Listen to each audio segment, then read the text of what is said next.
Welcome back to the Ready State. Hanging out on the Instagram again, just talking about what I'm seeing and what kind of the things I'm trying to solve. And one of the conversations that comes up a lot is, what should we be doing in the gym? How much gym do I need, especially if I'm playing sports? And one of the problems, I think, with our modern gym environments is that we are trying to do all things formally in the gym. Now, I'm not talking about teaching skills or breaking down a piece or remedying a problem, but really getting to the place of understanding that for a lot of our sports preparation, right, not general physical preparedness or training to look good naked, which are just fine, the idea here is, hey, how do I incorporate games, play, minimum dose to have an outcome that allows for a more durable, more transferable athlete? Now, one of the things that happens sometimes is that it's easy to get sucked into the gym because it's easy to metric, it's easy to measure, it's easy to kind of quantify things and move in ways that don't express the full nature of the human being, all the rotation, all the crazy lateral movements. And one of the things that has always stuck with me is that Bela Karolyi, the old coach for gymnastics, who was so well known, he and his wife in USA Gymnastics, used to let his male gymnasts warm up playing indoor soccer, which I think is really telling that he got kids motivated and excited and warm and prepped, and they got into some different movements, some lateral movement. They had to play, they had to hold their breath, and that really, for a long time thought, well, are there better ways to warm up, or better ways to play? Recently, I've just finished the biography of Anson Dorrance, who was the head coach and still is the head coach for women's soccer at UNC Chapel Hill.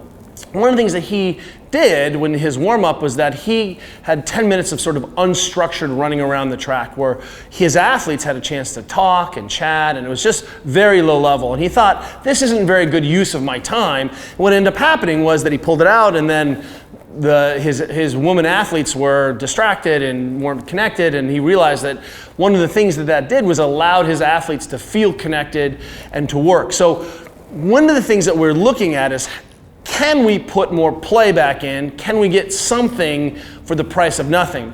And what popped up was Khabib and his athlete friends for UFC playing some basketball barefoot in the gym, on the wrestling mats. This guy's got a band, I don't even know what he's doing. And let's be clear, they're not good basketball players. But what I want you to watch is the champ playing and rebounding and jumping and moving laterally, right? In this context of these guys interacting, they are exposing tendons, ligaments, tissues into all of the durability and things that might be impossible to touch or reinforce if we were trying to do this formally. And in a very quick game of basketball pickup, what we have is athletes who are moving after training session, engaged with each other, right? And more importantly, we have gotten out of, hey, let's twist into every single plane and every single sphere, and let's see if we can accomplish this with some play.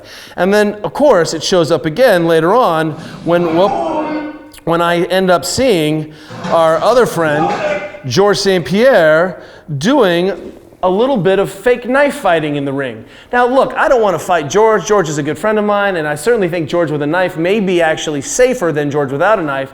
But just if you look at the high lows, the fake feinting, the breath holding, the tag qualities of this, it's really difficult for me to try to program in all of that foot mechanic, tissue stability, balance, breathing, timing, game that he gets in this single thing. We use Mashunga swords sometimes in the gym, which are these long foam swords, and the goal is to not get hit. And one of the things, again, I was just trying to wrap in, is that we end up seeing best practices in a lot of the practices of our best athletic traditions when we actually pay attention and see what's going on. And I'm not saying that you need to have knife fights with all your friends, but it's a better way of connecting, communicating, warming up, playing, and exposing tissues to things that need to be exposed without having to do another program, medicine ball toss, rotation drill.